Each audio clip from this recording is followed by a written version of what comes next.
বাংলাদেশ আওয়ামী লীগের আটক যারা মাননীয় সংসদ সদস্য রয়েছেন তাদের একটা বড় অংশকে কেরানীগঞ্জ কারাগারে জড়ো করা হচ্ছে। হঠাৎ করে সবাইকে একটা কারাগারে নিয়ে আসা, এইটা কি আপনার ৪ঠা নভেম্বর ১৯৭৫ সালের মতোই কোনো জেল হত্যার পরিকল্পনা কিনা?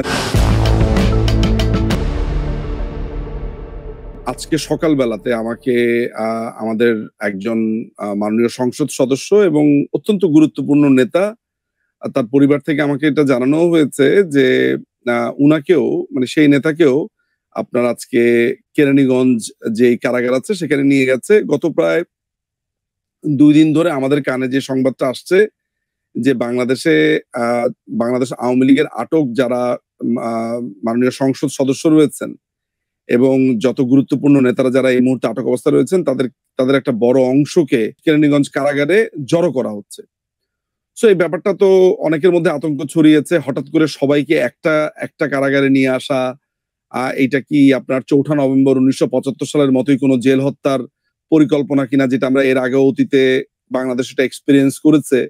এবং আমরা সবসময় একটা কথা বলি যে আ আ আপনার ঘরপোড়া গরু সিঁদুরে মেঘ দেখলেও ভয় পায়।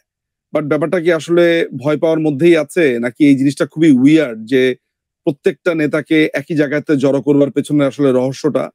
সো সবকিছু মিলে এক ধরনের রহস্য তৈরি হয়েছে। স্বাভাবিকভাবে আমরা সবসময় যেটা মনে করে থাকি যে বাংলাদেশের প্রিজনে বা যেকোনো একজন অ্যাকিউজড ব্যক্তি যার ব্যাপারে অভিযোগ রয়েছে, যার মামলা চলমান, তিনি বাই ডিফল্ট আসলে মামলার রায় হওয়ার আগ পর্যন্ত তিনি নির্দোষ এবং তিনি ইনোসেন্ট। যদিও বাংলাদেশে গত ৫ই অগাস্টের পর থেকে যা ঘটছে সেগুলোতে আসলে বাংলাদেশের কোনো আইন কানুন যে আমি আসলে কোন জায়গাতে এপ্লাই করতে পারি বা বলি, মানে সেটাও একটা হাস্যকর ব্যাপার হয়ে যায়।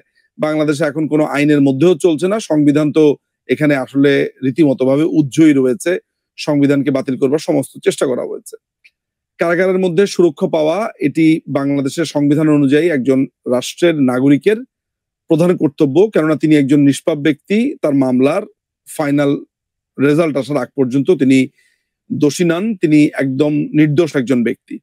সুতরাং বাংলাদেশের একজন নাগরিক, তার যে আইনি সুরক্ষা সবচাইতে যে নিরাপদ স্থানটি আমরা মনে করে থাকি, সেটি হচ্ছে আপনার প্রিজন, যেখানে তিনি তার সমস্ত অধিকার ভোগ করতে পারেন, এনজয় করতে পারেন। স্বাভাবিকভাবে আমরা সেটাই এক্সপেক্ট করি।